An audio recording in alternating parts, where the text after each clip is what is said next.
one thing that really bothered me was when you get a weak tortilla chip that breaks, because like to me, tortilla chip is a food and a tool.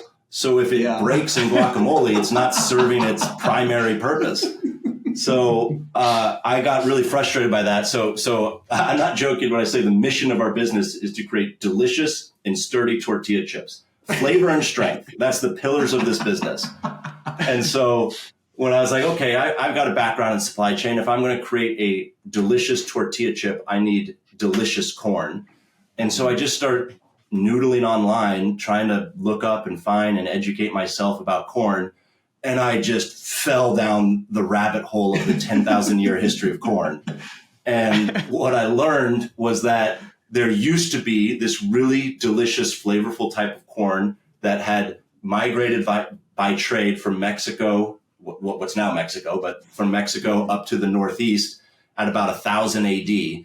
And when it got to the Northeast, you know, the winters were longer. It wasn't as warm. It morphed into something else. And what it morphed into was Flint corn, Flint. And Flint corn is these long, narrow cobs with big fat kernels, and they come in lots of different colors, and they're beautiful. And everything I read about it was how flavorful and delicious it was. And so I got really excited about that. But the problem with Flint corn over time is that it has low yields. So in the mid 1800s, kind of through the mid 1900s, corn production in America started to move to a modern hybrid dent corn in the Midwest, where there's great growing conditions, certainly superior to the Northeast for corn. And the yield and the output kept getting higher and higher, more bushels per acre in these sort of more modern varieties. And the Northeast farmers couldn't keep up with their Flint corn. So Flint corn started to die out. But luckily, 300 years ago, by trade, Flint corn came from New England over to Southern Europe. And since New England and Southern Europe are on the same latitude, it was comparable growing conditions.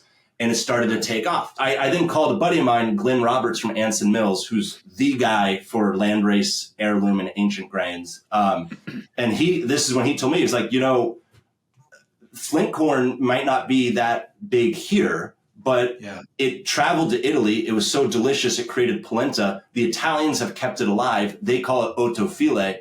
And so I booked a plane ticket to Piedmont. I went seed hunting for 10 days in Italy.